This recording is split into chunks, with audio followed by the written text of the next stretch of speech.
औ मन मोहनी मोला मोह डारे। मोर मन के बात, मोर मन के बात लत बोल डारे। मोर मन के बात, मोर मन के बात लत बोल डारे।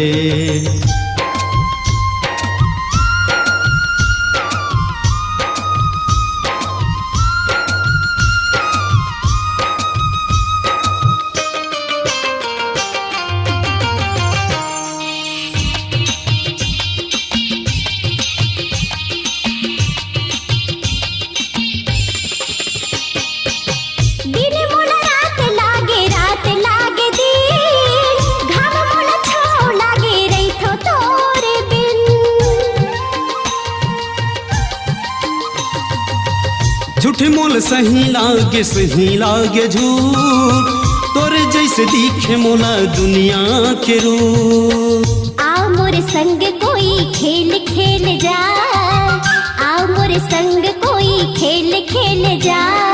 बदला मला मोरे दिल ले जा। मोर मन के बात, मोर मन के बात लत बोल डारे।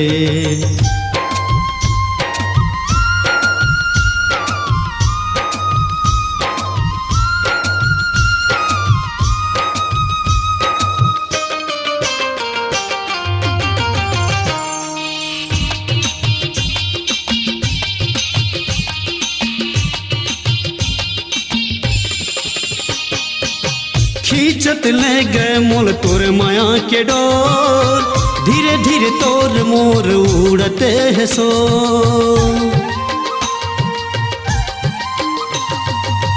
पगली बनाए मोला पहली तोर प्यार, काता चिपको डारे छोड़े नहीं यार। आदि अनंत लेते खोल डारे, आदि अनंत लेते खोल डारे। मोर मन के बात, मोर मन के बात लत बोल डारे। बदला मला मोरे दिल ले जा। औ मन मोहनी मोला मोह डारे, औ मन मोहनी मोला मोह डारे। मोर मन के बात, मोर मन के बात लत बोल डारे।